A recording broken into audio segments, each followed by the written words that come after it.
In the year 1643, England stood in darkness. War had torn the nation apart. Disease haunted every street. Hope was a fragile thing. On a cold Christmas night, in a quiet village called Woolsthorpe, a child was born far too small, far too weak to survive. Doctors shook their heads. Family members whispered their prayers. No one celebrated. This child was not expected to live. His name was Isaac Newton. The candlelight flickered. The night pressed in. And the world moved forward, unaware that it had just witnessed the birth of a mind that would one day control the motion of the universe itself. Isaac Newton grew up without a father, and soon, without a mother's presence. He was left behind, alone. But loneliness did not weaken him. It sharpened him. While other children played, Isaac watched. He observed the wind bending trees. He traced the movement of shadows across walls. He listened, and he questioned. Why does light change? Why does water flow the way it does? Why does the world behave as it does? They called him strange, quiet, different. They were right, because while others lived inside the world, Isaac Newton was learning how to understand it.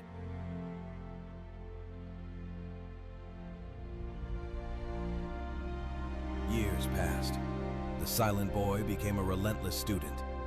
Newton entered Cambridge University, surrounded by books, scholars, and centuries of accepted belief. But Newton was not impressed by tradition. He was not satisfied with answers built on assumption. He read endlessly, studied obsessively, questioned everything. To Newton, knowledge was not something to memorize. It was something to challenge. And just as his mind was accelerating toward discovery, the world stopped. The Great Plague arrived. Fear swept through England like fire. Cities closed, universities emptied. Cambridge shut its doors, scholars fled. Isaac Newton returned home, not knowing that isolation would become his greatest weapon. While the world hid from death, Newton faced silence. No teachers, no lectures, no guidance, only time and thought. In a quiet room lit by candles, Newton began to think more deeply than any human before him. This period would later be called the Year of Wonders.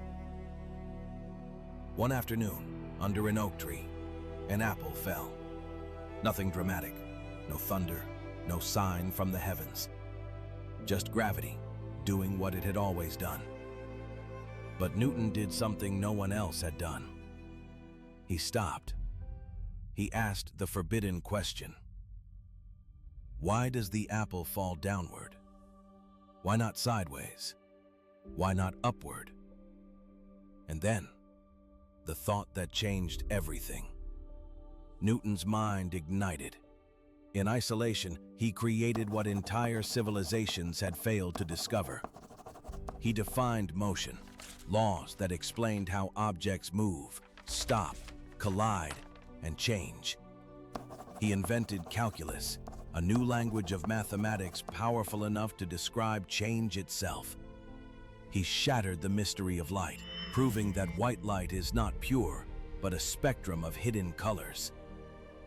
Night after night, Newton worked by candlelight, obsessed, unstoppable. Years later, Newton released a book that would shake time itself, Philosophiae Naturalis Principia Mathematica, the Principia. Inside its pages were the laws governing the universe: gravity, motion, planetary orbits. For over 200 years, humanity moved according to Newton's rules. But genius has a price. Newton was not warm, not gentle, not easy. He trusted few, fought rivals, lived much of his life alone. But history does not remember comfort. It remembers impact. A fragile child, left behind, nearly forgotten, became the man who proved that the same force pulling an apple to the ground also governs the motion of galaxies. Isaac Newton did not merely discover gravity. He revealed a deeper truth, that the universe is not chaos.